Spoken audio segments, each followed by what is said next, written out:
Tariff news के बाद 5 दिन में ही कंपनी 23% गिर चुकी है। अब सवाल ये है, क्या ये गिरावट डरने वाली है या ध्यान से ऑब्जर्व करने वाली। हेलो इन्वेस्टर, स्वागत है आपका हमारे चैनल में। आज हम इस कंपनी का पोस्टमार्टम करेंगे और लास्ट में अपना कंक्लूजन बताएंगे, तो वीडियो को जरूर एंड तक देखें। गोल्डाइम इंटरनेशनल लिमिटेड एक ऐसी कंपनी है जो क्विकली हीरे की दुनिया में धमाल मचा रही है। 1986 में शुरू हुई ये कंपनी आज यूएसए के बड़े रिटेलर्स को हीरे और गोल्ड ज्वेलरी एक्सपोर्ट करती है। लेकिन ट्विस्ट ये है, अब ये लैब ग्रोन डायमंड पर पूरा फोकस कर रही है। हाल के क्वार्टर में 77% रेवेन्यू सिर्फ लैब ग्रोन ज्वेलरी से आया है, जिसमें से 12% सिर्फ ऑनलाइन सेल से था। 95% से ज्यादा का बिजनेस सिर्फ यूएसए से आता है। बाकी markets UK, Dubai, Hong Kong, China और रसिया है। गोल्ड डायमंड की एक खास बात है कि ये पूरा प्रोसेस खुद करती है।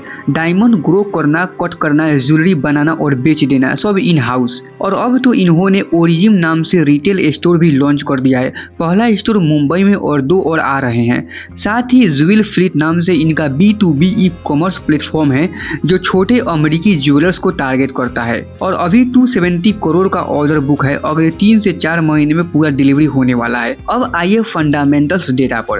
कंपनी का मार्केट कैप सिर्फ 2900 करोड़ का है, यानी ये अभी भी स्मॉल कैप स्पेस में है। करंट प्राइस ₹272 चल रहा है। कंपनी का PE रेशियो सिर्फ 26 है, जो कि एवरेज से कम है, यानी वैल्यूएशन फिलहाल अट्रैक्टिव जोन में है। रिटर्न ऑन इक्विटी 14.9% है और रिटर्न ऑन कैपिटल एम्प्लॉयड 19% है। ये साफ सिग्नल है कि कंपनी कैपिटल का प्रॉपर यूटिलाइजेशन कर रही है। सेल ग्रोथ की बात करें तो दिसंबर 2024 में कंपनी ने 38.55% का ईयर ऑन ईयर ग्रोथ दिखाया है, जो काफी स्ट्रॉन्ग है। ऑपरेटिंग प्रॉफिट मार्जिन भी इम्प्रूव हुआ है। दिसंबर 23 में 20% से बढ़कर दिसंबर 24 में 22% हो गया है। अर्निंग पर शेयर भी बढ़ा है, 3 से सीधा 4.66 है। लास्ट 3 ईयर का कंपाउंडेड परफॉर्मेंस भी इम्प्रेसिव है। Sale growth 14% CAGR, profit growth 21% CAGR, return on equity 3 साल में 17%।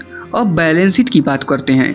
कंपनी के रिजर्व लगातार बढ़ रहे हैं। लॉन्ग टर्म बोरोइंग धीरे धीरे खत्म हो रही है और डेट टू इक्विटी रेशियो सिर्फ 0.01 है, मतलब कंपनी ऑलमोस्ट डेट फ्री है।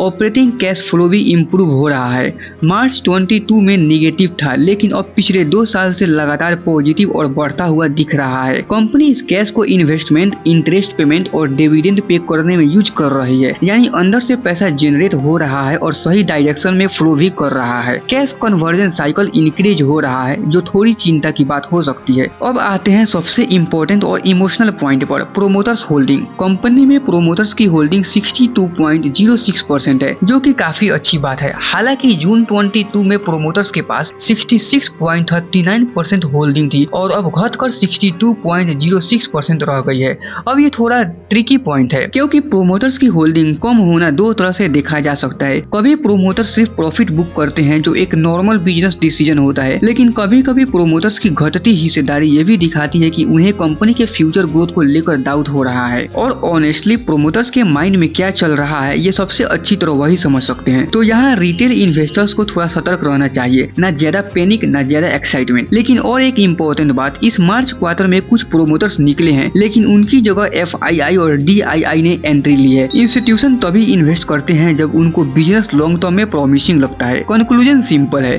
कंपनी फंडामेंटली स्ट्रॉन्ग है, ग्रोथ विजिबल है, वैल्यूएशन रीजनेबल है, कैश फ्लो पॉजिटिव है, डेट ऑलमोस्ट 0 है।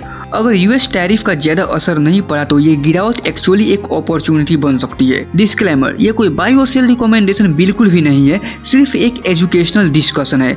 फाइनल डिसीजन हमेशा अपने एनालिसिस और रिस्क के हिसाब से लो। और अगर ऐसे हिसाब डिटेल्ड एनालिसिस चाहिए तो चैनल को सब्सक्राइब करना मत भूलना। धन्यवाद।